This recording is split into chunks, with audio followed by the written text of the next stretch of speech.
नमस्कार। आज हम जो है मीटिंग में बुलाए गए थे। 2 बजे हमारी मीटिंग होनी थी, तो हम यहाँ पहुँच गए। तो हमारी 4-5 घंटे मीटिंग चली सरकार के साथ, जिसमें कि हमने 2 दिन पहले अपना डिमांड लेटर सरकार को भेज दिया था।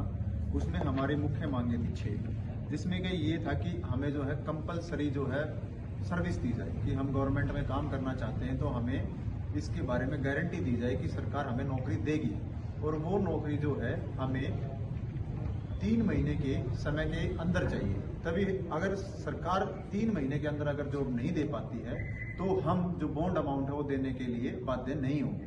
तो हमने सरकार से इस बिंदु पर डिस्कशन किया, जो कि सरकार एक साइड तो कह रही है कि सरकारी क्षेत्र में डॉक्टरों की कमी है, दूसरी साइड जॉब गारंटी देने के लिए मना कर रही है। तो इस बिंदु पर भी हमारी सहमति नहीं बन पाई।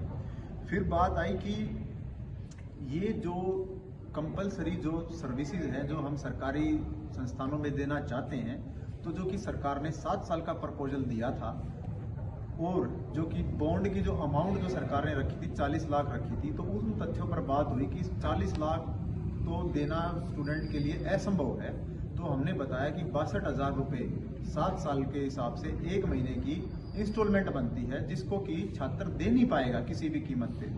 तो सरकार कह रही है कि सरकार ने इसमें एक बात पॉइंट और ऐड किया, बच्चे प्राइवेट में गए, कोई जॉब ज्वाइन की, उन्होंने बेरोजगार रहे, तो वो बच्चों को जो है पैसे देने पड़ेंगे। मैं आप जो भी देखना चाहेंगे, मैं जो भी हमें देख रहे हैं, मैं उनसे पूछता हूं कि सरकार एक साइड नौकरी भी नहीं दे रही है, अगर नौकरी नहीं दे रही है तो बच्चा प्राइवेट में जाएगा, और प्राइवेट में तनख्वाह है 60 से 70,000, कहीं 50,000 भी है, 60,000 भी, 17,000 भी है।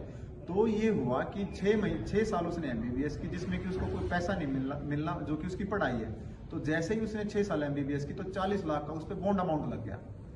अब 40 लाख वो अगले 7 साल में कमा के सरकार को देगा, तो उसकी तनख्वाह है 60 से 70,000, और महीने में उसको देना 62,000, तो उसके पास महीने में बचे 8,000। अब 8,000 में वो खर्चा करेगा, आएगा जाएगा, क्या होगा? सरकार के पास इसका कोई जवाब नहीं है। तो इस बिंदु पर भी कोई सहमति नहीं बन पाई। फिर हमने रखा कि अगर सरकार इन बिंदुओं पर नहीं मानती है, जॉब नहीं देती है, तो इस बॉन्ड को हटाया जाए, क्योंकि जब सरकारी क्षेत्र में नौकरियां ही इतनी हैं, हम नौकरी करने के लिए तैयार हैं। अगर नौकरियां नहीं हैं तो बॉन्ड को नल एंड वॉइड किया जाए। फिर हमने बिंदु रखा कि जो लोन अमाउंट है कब दी जाए। इस बिंदु पे हमने रखा कि जब उसको नौकरी मिल जाए तब उसके नाम पे लोन सैंक्शन किया जाए। तो इस बात पे थोड़ी सी सरकार ने अपना नरम रुख दिखाया है।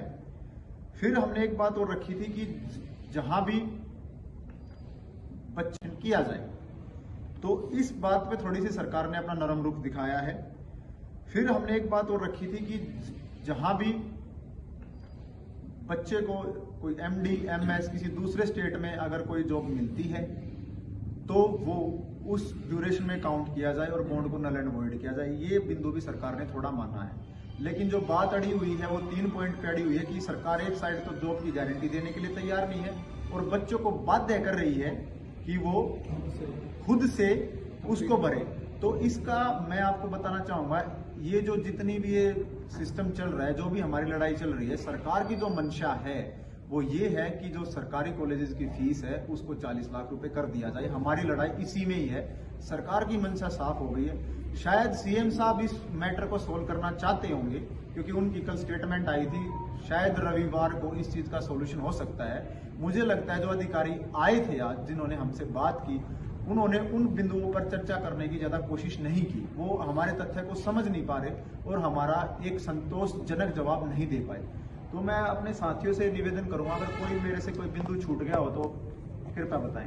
हमारी बिंदु यही है, सरकार की मंशा बिल्कुल साफ है। सरकार बच्चों से पैसा लेना चाहती है, उनको बिना नौकरी दिए, और ये पूरी तरीके से अन्याय हो रहा है। हम अपनी लड़ाई तब तक जारी रखेंगे जब तक सरकार बच्चों के न्याय और बच्चों के हित में बात नहीं करेगी। जय हिंद।